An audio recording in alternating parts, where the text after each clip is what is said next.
तो आइए सुनते हैं मुंशी प्रेमचंद की कहानियों का संग्रह मानसरोवर भाग 5 की और एक कहानी जिसका नाम है हिंसा परमो धर्मा।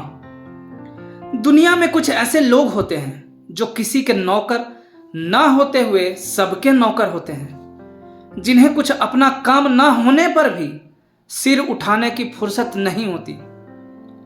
जामिद इसी श्रेणी के मनुष्यों में था, बिल्कुल बेफिक्र, न किसी से दोस्ती न किसी से दुश्मनी। जो जरा हंस कर बोला उसका बेदाम का गुलाम हो गया। बेकाम का काम करने में उसे मजा आता था। गांव में कोई बीमार पड़े, वह रोगी की सेवा शुश्रूषा के लिए हाजिर है। कहिए तो आधी रात हकीम के घर चला जाए, किसी जड़ी बूटी की तलाश में जंगलों की खाक छान गए। मुमकिन न था कि किसी गरीब पर अत्याचार होते देखे और चुप रह जाए, फिर चाहे कोई उसे मार ही डाले, वह हिमायत करने से बाज न आता था। ऐसे सैकड़ों ही मौके उसके सामने आ चुके थे। कांस्टेबल से आए दिन ही उसकी छेड़छाड़ होती रहती थी, इसलिए लोग उसे बॉडम समझते थे। और बात भी यही थी, जो आदमी किसी का बोझ भारी देखकर उससे छीनकर अपने सिर पर ले ले, किसी का छप्पर उठाने या आग बुझाने के लिए कोसों दौड़ा चला जाए, उसे समझदार कौन समझेगा। सारांश यह है कि उसकी जात से दूसरों को चाहे कितना ही फायदा पहुंचे, अपना कोई उपकार न होता था। यहां तक कि वह रोटियों तक के लिए भी दूसरों का मोहताज था। दीवाना तो वह था और उसका गम दूसरे खाते थे। आखिर जब लोगों ने बहुत धिक्कारा, क्यों अपना जीवन नष्ट कर रहे हो, तुम दूसरों के लिए मरते हो, कोई तुम्हारा भी पूछने वाला है? अगर एक दिन बीमार पड़ जाओ तो कोई चुल्लू भर पानी न दे। जब तक दूसरों की सेवा करते हो, लोग खैरात समझकर खाने को दे देते हैं। जिस दिन आ पड़ेगी, कोई सीधे मुंह बात भी न करेगा। तब जामिद की आंखें खुली। बर्तन भांडा कुछ था ही नहीं। एक दिन उठा और एक तरफ की राह ली। 2 दिन के बाद शहर में पहुंचा।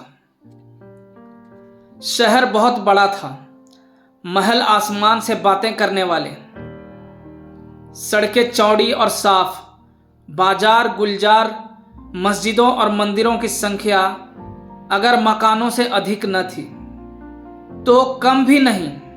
देहात में ना तो कोई मस्जिद थी न कोई मंदिर।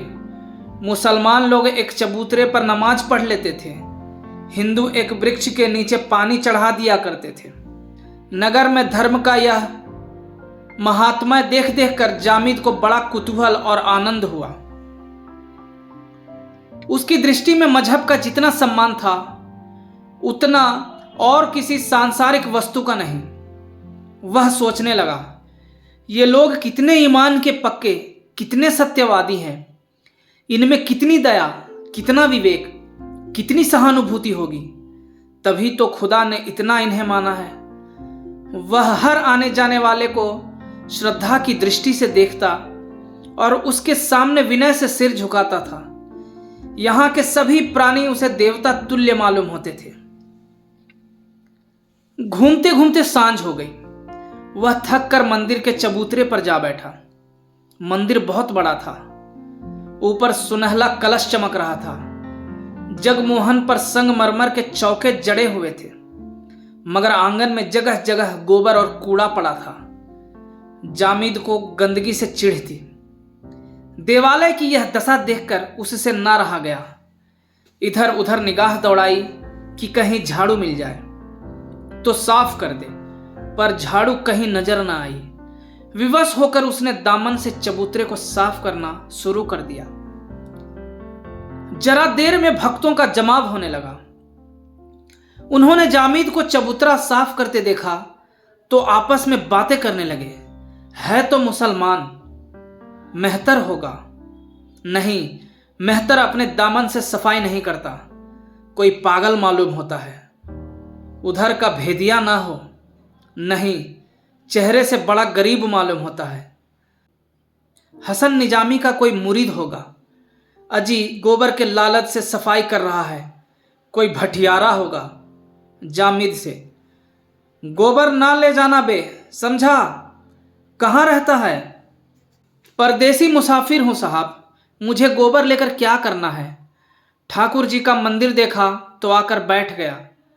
कूड़ा पड़ा हुआ था, मैंने सोचा धर्मात्मा लोग आते होंगे, सफाई करने लगा।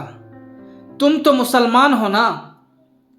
ठाकुर जी तो सबके ठाकुर हैं, क्या हिंदू क्या मुसलमान। तुम ठाकुर जी को मानते हो? ठाकुर जी को कौन ना मानेगा साहब, जिसने पैदा किया उसे ना मानूंगा तो किसे मानूंगा। भक्तों में यह सलाह होने लगी, देहाती है, फांस लेना चाहिए, जाने ना पाए। जामिद फांस लिया गया, उसका आदर सत्कार होने लगा। एक हवादार मकान रहने को मिला, दोनों वक्त उत्तम पदार्थ खाने को मिलने लगे। 2-4 आदमी हरदम उसे घेरे रहते। जामिद को भजन खूब याद थे, गला भी अच्छा था। वह रोज मंदिर में जाकर कीर्तन करता। भक्ति के साथ स्वर लालित्य भी हो तो फिर क्या पूछना। लोगों पर उसके कीर्तन का बड़ा असर पड़ता। कितने ही लोग संगीत के लोभ से ही मंदिर में आने लगे। सबको विश्वास हो गया कि भगवान ने यह शिकार चुनकर भेजा है। एक दिन मंदिर में बहुत से आदमी जमा हुए। आंगन में फर्श बिछाया गया, जामिद का सर मुड़ा दिया गया, नए कपड़े पहनाए, हवन हुआ। जामिद के हाथों से मिठाई बांटी गई। वह अपने आश्रयदाताओं की उदारता और धर्मनिष्ठा का और भी कायल हो गया। ये लोग जितने सज्जन हैं, मुझ जैसे फटेहाल परदेसी की इतनी खातिर, इसी को सच्चा धर्म कहते हैं। जामिद को जीवन में कभी इतना सम्मान न मिला था। यहाँ वही सैलानी युवक जिसे लोग बॉडम कहते थे, भक्तों का सिरमौर बना हुआ था। सैकड़ों ही आदमी केवल उसके दर्शनों को आते थे। उसकी प्रकांड विद्वता की कितनी ही कथाएं प्रचलित हो गई। पत्रों में यह समाचार निकला कि एक बड़े आलिम मौलवी साहब की शुद्धि हुई है। सीधा सादा जामिद उस सम्मान का रहस्य कुछ न समझता था। ऐसे धर्मपरायण सहृदय प्राणियों के लिए वह क्या कुछ न करता। वह नित्य पूजा करता, भजन गाता था। उसके लिए यह कोई नई बात न थी। अपने गांव में ही वह बराबर सत्यनारायण की कथा में बैठा करता था, भजन कीर्तन किया करता था। अंतर यही था कि देहात में उसकी कदर न थी, यहां सब उसके भक्त थे। एक दिन जामिद कई भक्तों के साथ बैठा हुआ कोई पुराण पढ़ रहा था तो क्या देखता है कि सामने सड़क पर एक बलिष्ठ युवक माथे पर तिलक लगाए, जनेऊ पहने, एक बूढ़े दुर्बल मनुष्य को मार रहा है। बुढ़ा रोता है, गिड़गिड़ाता है और पैरों पड़ पड़ के कहता है कि महाराज मेरा कसूर माफ करो। किंतु तिलकधारी युवक को उस पर जरा भी दया नहीं आती। जामिद का रक्त खौल उठा। ऐसे दृश्य देखकर वह शांत ना बैठ सकता था। तुरंत कूदकर बाहर निकला और युवक के सामने आकर बोला, बुढ़े को क्यों मारते हो भाई? तुम्हें इस पर जरा भी दया नहीं आती? युवक, मैं मारते मारते इसकी हड्डियां तोड़ दूंगा। जामिद, आखिर इसने क्या कसूर किया है, कुछ मालूम भी तो हो। युवक, इसकी मुर्गी हमारे घर में घुस गई थी और सारा घर गंदा कराई। जामिद, तो क्या इसने मुर्गी को सिखा दिया था कि तुम्हारा घर गंदा कर रहा है? बुढ़ा, खुदाबंद, मैं उसे बराबर खांचे में ढांके रहता हूं।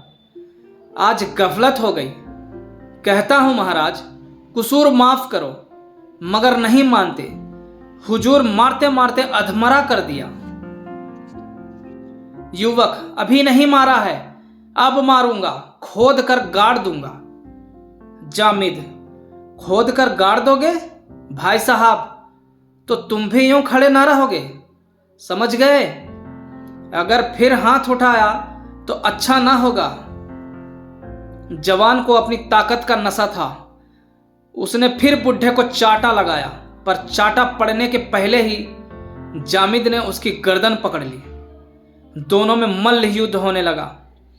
जामिद करारा जवान था। युवक को पटकनी दी तो वह चारों खाने चित गिर गया। उसका गिरना था कि भक्तों का समुदाय जो अब तक मंदिर में बैठा तमाशा देख रहा था, लपक पड़ा और जामिद पर चारों तरफ से चोटें पड़ने लगी। जामिद की समझ में ना आता था कि लोग मुझे क्यों मार रहे हैं। कोई कुछ न पूछता।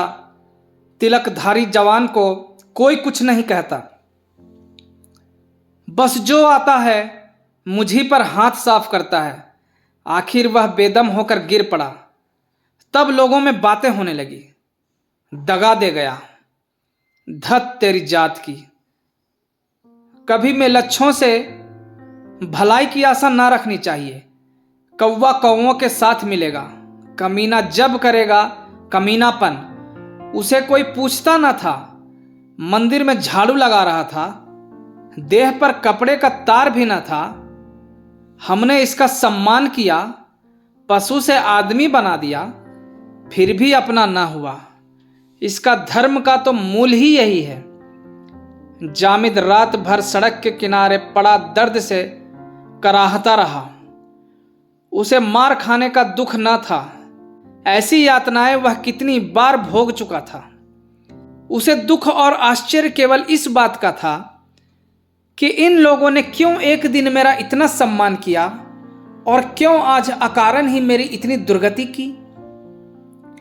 इनकी वह सज्जनता आज कहां गई। मैं तो वही हूं। मैंने कोई कसूर भी नहीं किया। मैंने तो वही किया जो ऐसी दशा में सभी को करना चाहिए। फिर इन लोगों ने मुझ पर क्यों इतना अत्याचार किया। देवता क्यों राक्षस बन गए। वह रात भर इसी उलझन में पड़ा रहा। प्रातःकाल उठकर एक तरफ की राह ली। जामिद अभी थोड़े ही दूर गया था कि वह बुढ़ा उसे मिला। उसे देखते ही बोला, कसम खुदा की, तुमने कल मेरी जान बचा दी। सुना जालिमों ने तुम्हें बुरी तरह पीटा। मैं तो मौका पाते ही निकल भागा। अब तक कहां थे। यहां लोग रात ही से तुमसे मिलने के लिए बेकरार हो रहे हैं। काजी साहब रात ही से तुम्हारी तलाश में निकले थे, मगर तुम ना मिले। कल हम दोनों अकेले पड़ गए थे। दुश्मनों ने हमें पीट लिया। नमाज का वक्त था। जहां सब लोग मस्जिद में थे, अगर जरा भी खबर हो जाती तो 1000 लठैत पहुंच जाते। तब आटे दाल का भाव मालूम होता। कसम खुदा की, आज से मैंने 3 कौड़ी मुर्गियां पाली है। देखूं पंडित जी महाराज अब क्या करते हैं। कसम खुदा की, काजी साहब ने कहा है, अगर यह लौंडा जरा भी आंख दिखाए तो तुम आकर मुझसे कहना, या तो बच्चा घर छोड़कर भागेंगे या हड्डी पसली तोड़कर रख दी जाएगी।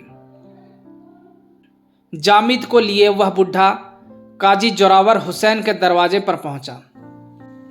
काजी साहब वजू कर रहे थे। जामिद को देखते ही दौड़कर गले लगा लिया और बोले, वल्लाह तुम्हें आंखें ढूंढ रही थी। तुमने अकेले इतने काफिरों के दांत खट्टे कर दिए। क्यों ना हो, मोमिन का खून है। काफिरों की हकीकत क्या। सुना सब के सब तुम्हारी शुद्धि करने जा रहे थे, मगर तुमने उनके सारे मंसूबे पलट दिए। इस्लाम को ऐसे ही खादिमों की ज़रूरत है। तुम जैसे दीनदारों से इस्लाम का नाम रोशन है। गलती यही हुई कि तुमने 1 महीने तक सब्र नहीं किया। शादी हो जाने देते तब मज़ा आता। एक नाजनीन साथ लाते और दौलत मुफ्त। वल्लाह तुमने उजलत कर दी। दिन भर भक्तों का तांता लगा रहा। जामिद को एक नज़र देखने का सबको शौक था। सभी उसकी हिम्मत, जोर और मजहबी जोश की प्रशंसा करते थे। पहर रात बीत चुकी थी। मुसाफिरों की आमदरफ्त कम हो चली थी। जामिद ने काजी समाज से धर्म ग्रंथ पढ़ना शुरू किया था। उन्होंने उसके लिए अपने बगल का कमरा खाली कर दिया था। वह काजी साहब से सबक लेकर आया और सोने जा रहा था कि सहसा उसे दरवाजे पर एक तांगे के रुकने की आवाज सुनाई दी। काजी साहब के मुरीद अक्सर आया करते थे। जामिद ने सोचा कोई मुरीद आया होगा। नीचे आया तो देखा एक स्त्री तांगे से उतरकर बरामदे में खड़ी है और तांगे वाला उसका असबाब उतार रहा है। महिला ने मकान को इधर उधर देखकर कहा, नहीं जी, मुझे अच्छी तरह ख्याल है, यहाँ उनका मकान नहीं है, शायद तुम भूल गए हो। तांगे वाला, हुजूर तो मानती ही नहीं, कह दिया कि बाबू साहब ने मकान तब्दील कर दिया है, ऊपर चलिए। स्त्री ने कुछ झिझकते हुए कहा, बुलाते क्यों नहीं, आवाज दो। तांगे वाला, ओ साहब, आवाज क्यों दूं, जब जानता हूं कि साहब का मकान यही है तो नाहक चिल्लाने से क्या फायदा। बेचारे आराम कर रहे होंगे, आराम में खलल पड़ेगा। आप निशा खातिर रहिए, चलिए ऊपर चलिए। औरत ऊपर चली, पीछे पीछे तांगा वाला असबाब लिए हुए चला।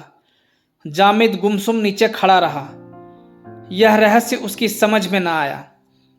तांगे वाले की आवाज सुनते ही काजी साहब छत पर निकल आए और एक औरत को आते देख कमरे की खिड़कियां चारों तरफ से बंद करके खूंटी पर लटकती तलवार उतार ली और दरवाजे पर आकर खड़े हो गए।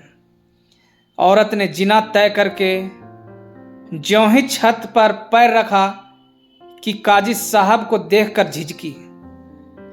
वह तुरंत पीछे की तरफ मुड़ना चाहती थी कि काजी साहब ने लपक कर उसका हाथ पकड़ लिया और कमरे में घसीट लाए।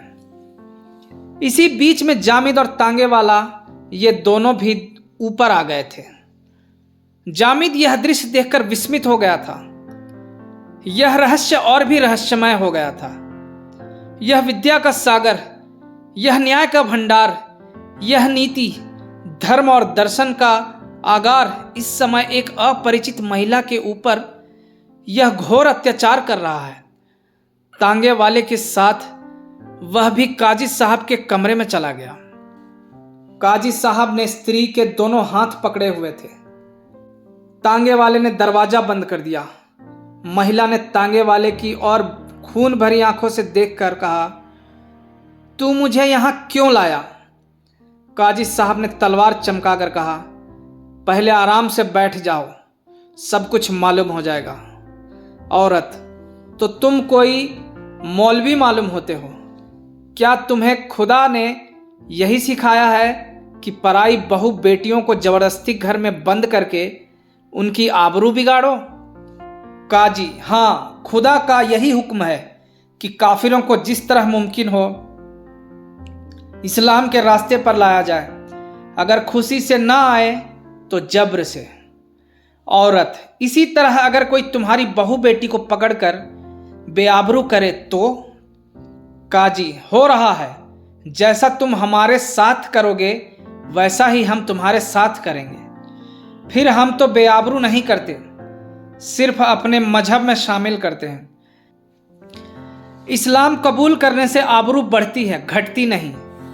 हिंदू कौम ने तो हमें मिटा देने का बीड़ा उठाया है।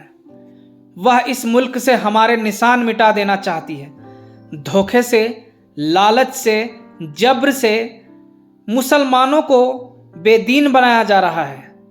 तो मुसलमान बैठे मुंह ताकेंगे? औरत, हिंदू कभी ऐसा अत्याचार नहीं कर सकता।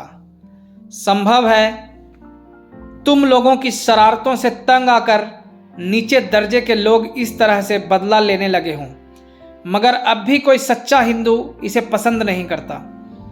काजी साहब ने कुछ सोचकर कहा, बेशक पहले इस तरह की शरारत मुसलमान सोहदे किया करते थे, मगर शरीफ इन हरकतों को बुरा समझते थे और अपने इम्कान भर रोकने की कोशिश करते थे।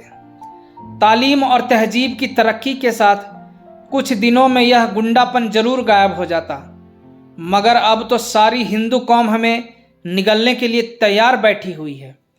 फिर हमारे लिए और रास्ता ही कौन सा है? हम कमज़ोर हैं, इसलिए हमें मजबूर होकर अपने को कायम रखने के लिए दगा से काम लेना पड़ता है। मगर तुम इतना घबराती क्यों हो? तुम्हें यहाँ किसी बात की तकलीफ ना होगी। इस्लाम औरतों के हक का जितना लिहाज करता है उतना और कोई मजहब नहीं करता। और मुसलमान मर्द तो अपनी औरत पर जान देता है। मेरे यह नौजवान दोस्त जामिद तुम्हारे सामने खड़े हैं। इन्हीं के साथ तुम्हारा निकाह कर दिया जाएगा। बस आराम से जिंदगी के दिन बसर करना। औरत, मैं तुम्हें और तुम्हारे धर्म को घृणित समझती हूं। तुम कुत्ते हो, इसके सिवा तुम्हारे लिए कोई दूसरा काम नहीं। खैरियत इसी में है कि मुझे जाने दो, नहीं तो मैं अभी शोर मचा दूंगी और तुम्हारा सारा मौलवीपन निकल जाएगा। काजी, अगर तुमने जवान खोली तो तुम्हें जान से हाथ धोना पड़ेगा। बस इतना समझ लो। औरत, आबरू के सामने जान की कोई हकीकत नहीं। तुम मेरी जान ले सकते हो मगर आबरू नहीं ले सकते। काजी, क्यों नाहक जिद करती हो? औरत ने दरवाजे के पास जाकर कहा, कहती हूं दरवाजा खोल दो। जामिद अब तक चुपचाप खड़ा था। ज्यों ही स्त्री दरवाजे की तरफ चली और काजी साहब ने उसका हाथ पकड़कर खींचा, जामिद ने तुरंत दरवाजा खोल दिया और काजी साहब से बोला, इन्हें छोड़ दीजिए। काजी, क्या बकता है? जामिद, कुछ नहीं, खैरियत इसी में है, इन्हें छोड़ दीजिए। लेकिन जब काजी साहब ने उस महिला का हाथ ना छोड़ा और तांगे वाला भी उसे पकड़ने के लिए बढ़ा तो जामिद ने एक धक्का देकर काजी साहब को धकेल दिया और उस स्त्री का हाथ पकड़े हुए कमरे से बाहर निकल गया। तांगे वाला पीछे लपका मगर जामिद ने उसे इतनी जोर से धक्का दिया कि वह औंधे मुंह जा गिरा। एक क्षण में जामिद और स्त्री दोनों सड़क पर थे। जामिद, आपका घर किस मोहल्ले में है? औरत, अढ़ियागंज में। जामिद, चलिए मैं आपको पहुंचा जाऊं। औरत, इससे बड़ी और क्या मेहरबानी होगी। मैं आपकी इस नेकी को कभी ना भूलूंगी। आपने आज मेरी आबरू बचा ली, नहीं तो मैं कहीं की ना रहती।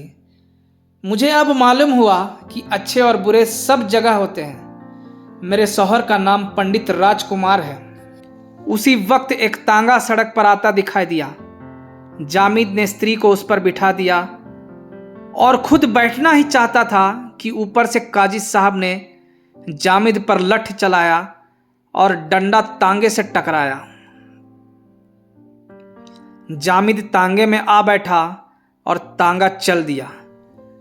अहियागंज में पंडित राजकुमार का पता लगाने में कठिनाई न पड़ी। जामिद ने ज्यों ही आवाज दी, वह घबराए हुए बाहर निकल आए और स्त्री को देखकर बोले, तुम कहाँ रह गई थी इंदिरा? मैंने तो तुम्हें स्टेशन पर कहीं ना देखा। मुझे पहुंचने में देर हो गई थी। तुम्हें इतनी देर कहाँ लगी? इंदिरा ने घर के अंदर कदम रखते ही कहा, बड़ी लंबी कथा है, जरा दम लेने दो तो बताती हूं। बस इतना ही समझ लो कि आज इस मुसलमान ने मेरी मदद न की होती तो आबरू चली गई थी। पंडित जी पूरी कथा सुनने के लिए और भी व्याकुल हो उठे।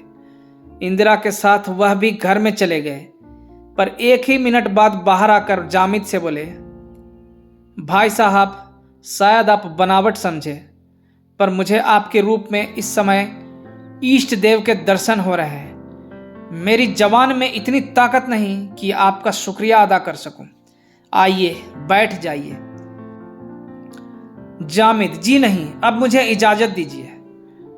पंडित, मैं आपकी इस नेकी का क्या बदला चुका सकता हूं? जामिद, इसका बदला यही है कि इस शरारत का बदला किसी गरीब मुसलमान से न लीजिएगा। मेरी आपसे यही दरख्वास्त है। यह कहकर जामिद उठ खड़ा हुआ और उस अंधेरी रात के सन्नाटे में शहर से बाहर निकल गया। उस शहर की विषाक्त वायु में सांस लेते हुए उसका दम घुटता था। वह जल्द से जल्द शहर से भागकर अपने गांव में पहुंचना चाहता था, जहां मजहब का नाम सहानुभूति, प्रेम और सौहार्द था। धर्म और धार्मिक लोगों से उसे घृणा हो गई थी। धन्यवाद।